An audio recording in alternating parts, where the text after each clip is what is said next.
We saw Sage Outcast reaction video to our video. First thing I want to do is say that I appreciate it. Anytime someone is actually listening and responding instead of dismissing something, that's really great for trucking. I'm going to put a link into his full video in the description. I want you guys to go watch it. It's about 40 minutes long. He explains his position clearly, and then I want you guys to come back and I want you to watch ours. And you can hear what we said in full context. He didn't leave anything out, all right?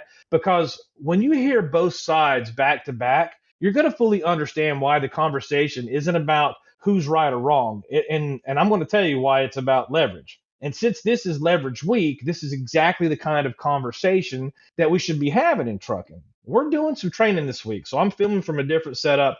I've got these earbuds in. I'm going to sound different, but I want to respond to this while it's fresh. All right. My grammar correction in the video. I'm from the South. I'm going to say words different. That's not a mistake. That's geography. But we're not debating pronunciation. We're debating leverage here. And that's a much more important conversation. And so let's clear this up immediately. We never said supply and demand disappeared. Supply and demand still controls freight rates. Too many trucks, rate drops. Too much freight, rates rises. That's basic economics. It's not controversial. That's not the debate. And the debate is this. What happens when supply and demand is tracked, recorded, stored, and measured every single day? Because you see, that is what has changed. Years ago, freight was slower. You relied more on relationships. You relied more on phone calls. You relied more on experience. We talked about this. You were even talking about maybe in my past. Now, every load leaves a footprint. Every delivery becomes data. Every delay becomes a pattern. And every rejection gets recorded. And patterns become pricing.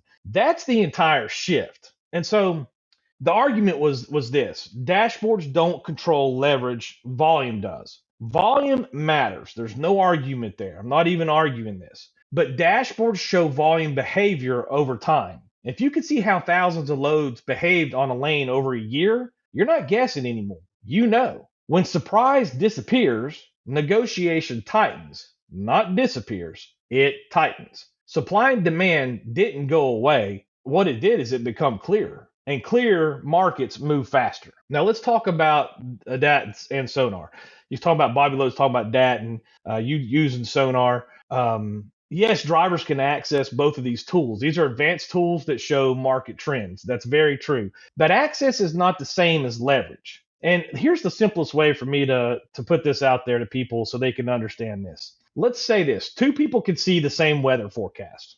They know it's going to rain tomorrow. But if one person owns a small backyard garden and that other person owns a 10,000 acres of farmland, they don't use that forecast the same way. The larger farmer is going to move his equipment. He's going to adjust his workers. There's going to be shift planning. There's going to be he's going to protect millions of dollars of investment. The backyard gardener, he might just bring the lawn chairs in the side. He just might say, well, it's going to rain, whatever. Same information, different leverage, and that's what we're saying. Seeing a rate board is not the same as running a system that tracks a full year of lane history, rejection rates, dwell averages, cancellation patterns, seasonal cycles. That's not just data. That's structured decision making. Leverage comes from structure. Structure plus money, structure plus scale, structure plus time. And you know this. Now, I don't even want to go into a lot about COVID, but let's talk about this real quick. COVID wasn't normal.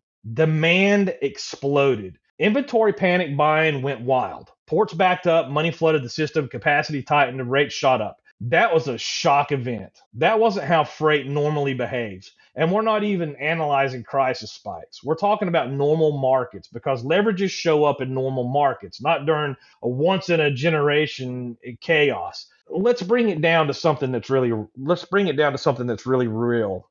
If a warehouse averages 4 hours of wait time, and this has happened thousands of times, it's not random, okay? That's predictable. If it's predictable, it gets priced. Drivers feel it as frustration. The system sees it as data. If the other side already knows what's likely going to happen and you're negotiating like it's a surprise, that's not equal footing. Not because someone's evil, but because someone has more historical memory stored. And stored memory is the leverage. We talked about how mega carriers mostly run on contract freight. Small operators mostly run on spot or overflow freight. Those are very different environments. Contract freight is negotiated ahead of time, spot freight it reacts daily. If we compare them without context, it looks very unfair. But it's not about unfair, it's about structure. Different tiers, different risk, different leverage. And here's the real difference. And I really want to talk about this.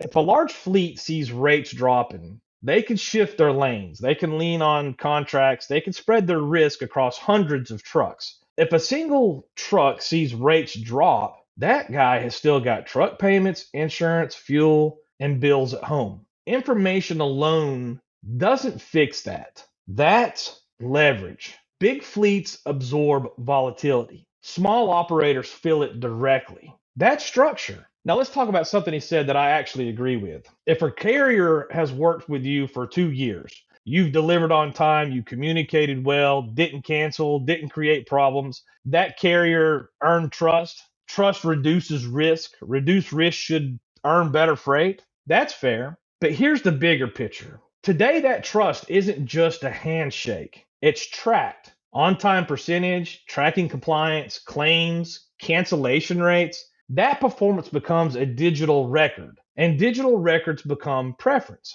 So when we talk about loyalty, or when you're talking about loyalty, it's often performance scoring over time. So what is that? That's leverage. The longer you operate inside a system, the stronger your position becomes. That's not wrong. But it does mean new carriers start lower in the system. That's structure. And if you don't understand how you're being scored, you can't improve leverage. And let me say this also. We're going to do a full video on tools drivers can use to build leverage. We're going to break all that down. And thank you for asking us to do that, because we will. What data actually matters? What tools are going to be useful? How to think smarter about your lanes, how to protect yourself better is great. But before tools, you need to understand something. And all these apps doesn't create leverage. Once you understand the system, you stop reacting emotionally and you start positioning yourself strategically.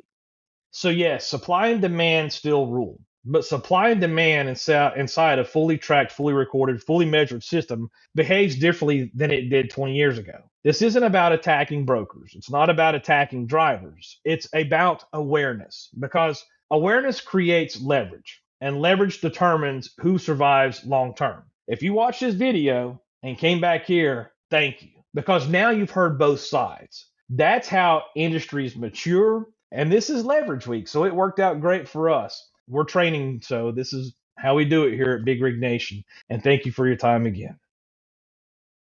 So supply and demand sets the price. Structure decides who survives. And let us know if you like what you're seeing, because we want to hear from you about what else you would like for us to do.